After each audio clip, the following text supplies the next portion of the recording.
guys, C.O. Cannon here from Fiction Atlas Press, bringing you another indie connection. Today I'm going to be telling you about some indie books that you might enjoy if you're a fan of The Hitchhiker's Guide to the Galaxy by Douglas Adams. The first book I have for you is called Planet Fred by Jim Stein. She's lead botanist on a doomed interstellar mission.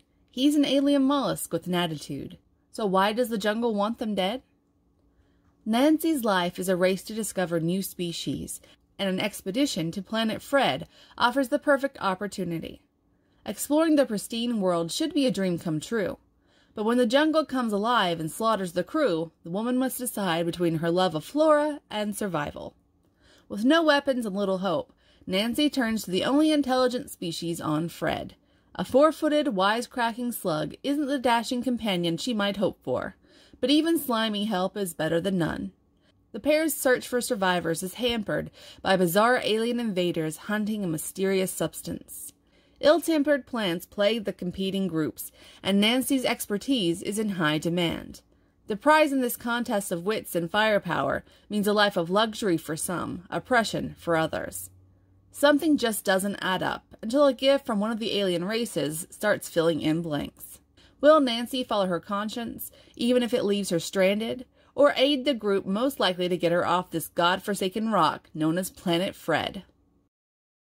The second book I have for you is called Used Aliens by M. Sid Kelly. Used Aliens is an adventure comedy about fakery, life across the cosmos, and good old-fashioned naughty behavior. When a sabotage flying saucer crashes into his fishing hole, Jimmy uncovers an alien plot to steal Earth, but he's only interested in having the stranded aliens guest star on his TV fishing show. When the thieving galactic politicians and our local almighty find out, Earth's fate depends on Jimmy being useful for a change.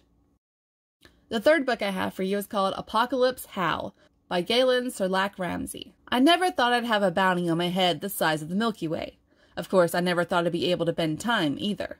But hey, life is full of surprises. Don't get me wrong. Feeling like a goddess has its perks, but those perks come with a hefty price. My brain is tapioca. I'm stranded in the middle of deep space. Ratters are using me for target practice, and a giant cybernetic monster named Oscar is trying to make me his chew toy. All this because I played superhero, or thief, according to some, and snatched a doomsday device from an intergalactic mobster. So if I don't make it out of here alive, remember this. Above all else, I want a Viking funeral. If you like action-packed sci-fi, fast-paced space operas, or simply think a snarky girl scouring the galaxy for precious artifacts with a gigantic intergalactic tiger at her side sounds like it could be a lot of fun, then this is the book for you. And the last book I have for you is called Deep Space Accountant by Majik Akra.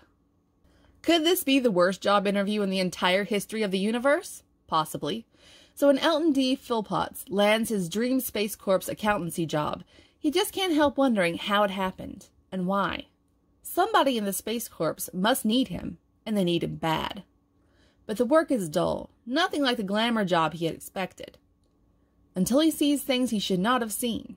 A hidden ledger, dodgy accounting transactions, bogus gate receipts.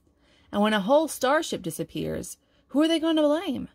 A frantic race across a sphere of influence takes Elton and his hapless band of followers into adventure and dangers none of them could ever have imagined. Okay, that's all for me this week. I'll see you next week on the Indie Connection. Bye.